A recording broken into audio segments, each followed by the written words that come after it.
you referred to your aspirations of being global, being a movement, and also referred a lot to working in partnership with governments and the role of governments. Can you explain what STIR's approach was and how did it evolve in terms of partnerships with governments?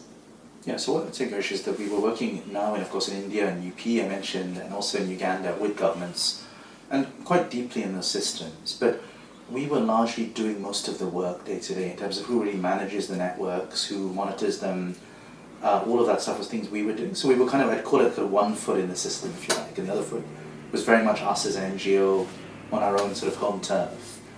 What happened though, and we thought that was a great way of working, and then something really abruptly changed that, and that was in 2017, a request from the government in Delhi. There'd been a new government coming in, very keen to make change happen in the system there. And they said to us there, we were in 70 schools quite happily doing, we thought, a reasonable job. And our country director was getting calls regularly from government officials saying, "Suddenly we want you to work across the entire state, all 1,025 secondary and middle schools there." I remember him calling up a couple of times, and I just said, "Suddenly, don't be crazy, let's just leave this and keep them at bay." But I think he kept getting calls. So eventually I was meant to go to India, so I went on with him and James. We met a very senior official in the government to talk about this. And we said, "Look, this is crazy. Look, we just started working in the system. Let's get our feet wet first."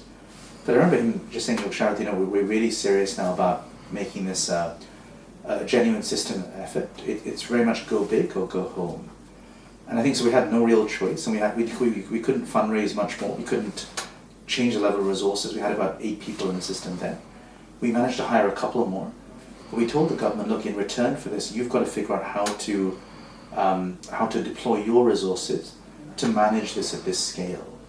And I remember we brought all our funders together in London. It was one of our annual funding meetings, and this was the big topic. Was this going to work? And we were very worried, honestly, as well.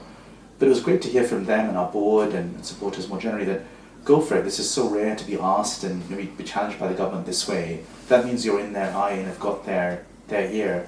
Take the opportunity, take a risk and go for it. And we did it, and I think it was the best thing we ever did, actually, in terms of afterwards. It really cemented our whole belief in government. The government could drive things, and our role was to be a supporter and catalyst to them. So I think it was a really deep cultural change from that one foot out to both feet in. I think it was a really important chapter in STIR's life there.